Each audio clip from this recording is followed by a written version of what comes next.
What is going on, my peeps? Your boy Versatile is back with another video, back finally to discuss the Samsung Galaxy Tab S6. Yes, this is the review of the Samsung Galaxy Tab S6. Long awaited. I've been using this device for a long time. As you guys see, S Pen placement is on the back. It's one of the, I guess you could say, improvements, but it's a catch-22. I'll get into the reasons why here, but before we get into the review, make sure you guys ignite that like button, subscribe if you haven't already, and make sure you hit that notification bell so that way you guys get informed when I drop content. Now, to start off the review, we are going to talk about that S Pen. And the one good reason why that's a good idea, and that's because, well, now you don't have to worry about trying to carry it because it sticks right to the back of the tablet or to the top of the tablet. As you guys can see here, it places right there. I think you could probably place it elsewhere, probably the top as well. Let's see. No, not to the top, and probably to the other side. I never tried because of how I have it. Yeah, so the side works. So clearly the side works just fine. So as you guys can see, you can place this guy anywhere on the tablet, especially the back. You don't have to worry about really buying a contraption just to try to place it on here outside of a case. The bad part about this though is it's still an S Pen, so like it can still come off with enough push. Now the magnet's pretty strong. You see it took a little bit of a nudge, but all it takes is a good rub against something and there goes the S Pen. Even if you have it on the top here, you know, as you guys just saw, you can push it right off. And then you're worried about, thankfully I got carpet down here. One of the things you worry about is damaging the S Pen tips, of course, of which then you gotta go buy some new ones. So that's like the good and bad part about having it being able to stick to the tablet. Now the good part about the improvements to the S Pen is you can remotely control your tablet. As I've showed you guys before, tap, bring it up, and as you guys see, you got your inbuilt fingerprint sensor and your face unlock, which uses its iris scanning tech. And if I was to use the, boom, I'm in, see? So you could do that when you're playing videos, playing music, you can use this to stop it. As I've shown before, if I can find something, it doesn't matter. But yes, you can play and pause music and videos with your S Pen. Some guys will be familiar with that with the Note 10 series, right? The S Pen is able to remotely control cameras and stuff like that, which you can on here as well. You can flip the camera, you know, in either direction. You can hit the button to play the camera or to take the picture or record video, pause it, all that type of stuff. Same with YouTube videos, Netflix. It does work, Disney Plus, as I said. So most things is gonna work in terms of play and pause. Google Play, YouTube Music, it's gonna work with play and pause, skip tracks. So that's good. The downside is now it takes battery life, so it will sip on the battery life of the Tab S6. So that's a catch-22 to the S Pen, but at least it charges up within 10 minutes. Like it goes from 0 to 100 in like 5 to 10 minutes, which is nice. So it's not like it sips a lot, but your standby time gets slightly hurt because of the S Pen. That's why standby time versus the Tab S5e is largely different, because the S Pen is sipping on the battery life. So instead of getting like the 5 to 10 day battery life I could get on the Tab S5e just chilling, I would only get like maybe 3 days if I don't use this much. I might get 3 days worth of standby time. That's just simply because you got something just leaching the battery. That's the S Pen. But that's not a big deal. I mean, of course, if you just took it off the tablet, you won't have to worry about it sipping battery. Just when you place it on, and it'll charge it up. So you can kind of circumvent that issue, you know, with just removing the S Pen from the tablet. That being said, though, it's been an amazing workflow powerhouse machine. And that's why I can recommend this to anybody that's looking for a laptop, Chromebook replacement and want something that they can take on the go, because this thing can handle everything and it does not skip a beat. Like literally does not skip a beat. Like I noticed within the editor may skip a little bit, will have its issues a little bit, and then when it gets updated, it's fine.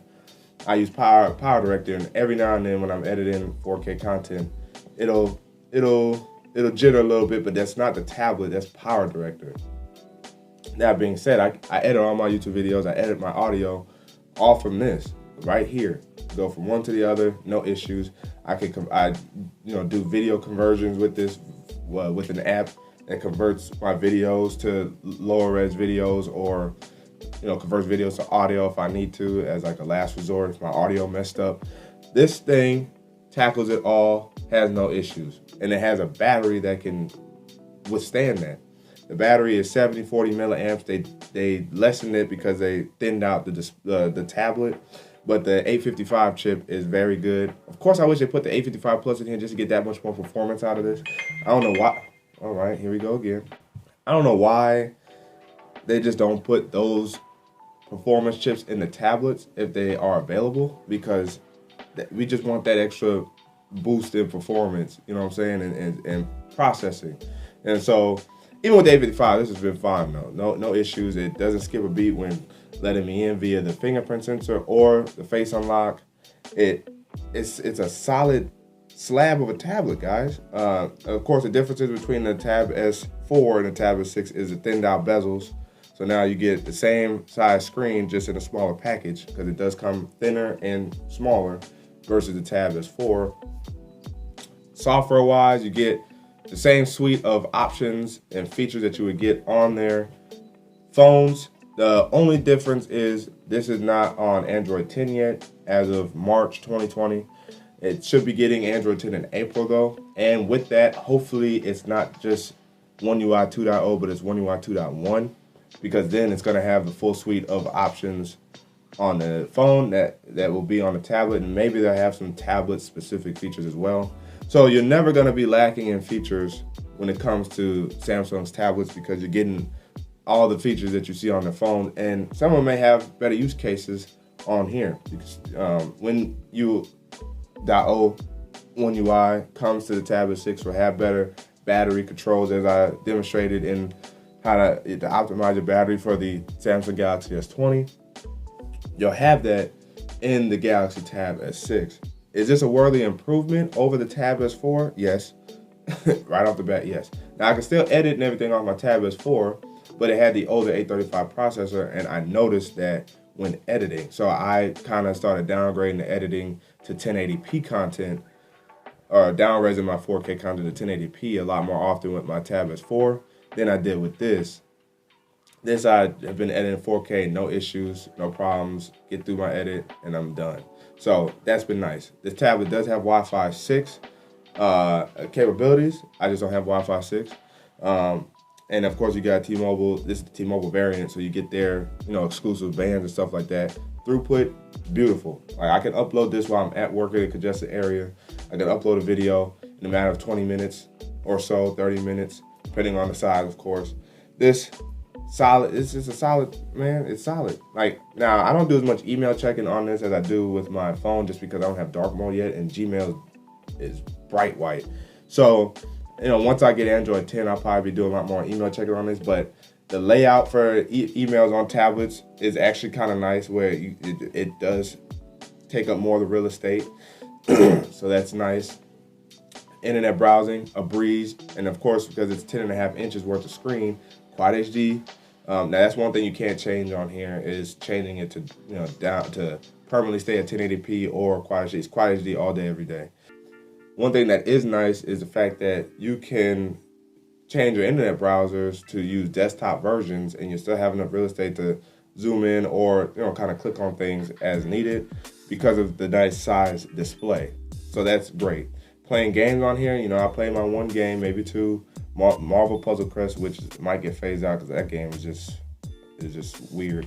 Marvel Contest of Champions works on here, no problems. Now, I think I have noticed that it does actually increase the refresh rate on the Galaxy S20, so I've noticed more smooth gameplay out of it on here. I can notice that it's at 60 frames or lower on here, but it's not like overly bad, because once I'm playing it, then I don't notice it anymore. So I do notice the difference in refresh rate for sure. I hope that the Tab S7 has 120 Hz refresh rate. That'll be amazing. Speaking of which, as I said, Quad HD display. Colors are vibrant. Colors are very solid. I like the colors a little bit more on here, honestly, than my phone, just because it's not as in my face vibrant. But nonetheless, calibrated very well. It's just a very solid tablet. Cameras, I don't care for. I used the cameras one time for a Galaxy S20 video, and it was like one of my last bits of B-roll where I was showing how to use the edge panels. I used it on here. Looked okay, you know, it was legible. But that goes to show you, like, you're not buying a tablet for cameras. You're buying it for performance. You're buying it to replace your laptop or a laptop alternative. And it does just that. With Samsung's call and text continuity or call and message continuity, I get my texts and my calls on my tablet via my phone. Responds fine, answers fine, no problems. This is a tablet a dreamer would want because you don't really need anything else. The speakers are finely tuned. They sound great. And they have an LDAC built in whenever I use my Sony headphones. So very, very good. It's a very solid tablet.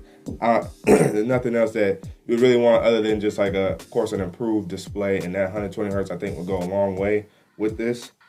And yeah, guys, if you guys want a solid tablet, the Tab S6 is the way to go. Battery life is solid. Software is solid.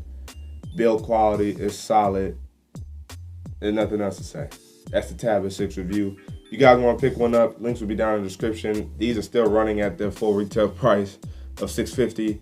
That's not too bad for what you get out of this. You know, honestly, like, I'm glad tablets have not hit $1,000 price points. I'm very glad that's not the case. This tablet runs $650. There's another variant that has 8 gigs, 256 gigs of RAM. That one might run you $800, I believe, $750 to $800. Now the keyboard is where that you get hurt. I haven't got the keyboard yet for this, but the keyboard's $180, and it's not, to me, it's not worth the $180. Of course, I would try to get it once the price falls. It falls kind of often to like $120, $130, $112, somewhere in that price range. I just don't like the style of the keyboard case. The keyboard is nice. It's got a trackpad, but the back piece I don't really care for. So that's where I think this gets hurt, is Samsung did a bad job designing the Tab S6 keyboard, but it has a keyboard. And then of course you got pogo pins here for a docking station to really take advantage of your daily board or a screensaver and to charge this with. So you got a fair good amount of accessories that, you know, kind of work with this, and you're good to go in the tablet space with the Tab S6. But that is my review. Hope you guys appreciate and enjoyed. Let me know down in the comments below. If you're using a Samsung tablet, have you used the Tab S6, Tab S5e, Tab S4, Tab S2? I've used all of them. I have reviews all of them on the channel. Let me know what you guys are using. But again, ignite that like button, subscribe if you haven't already. Make sure you guys hit that notification bell so that you guys get informed when I drop content. With your boy Verso signing out, and until the next video, wait for it.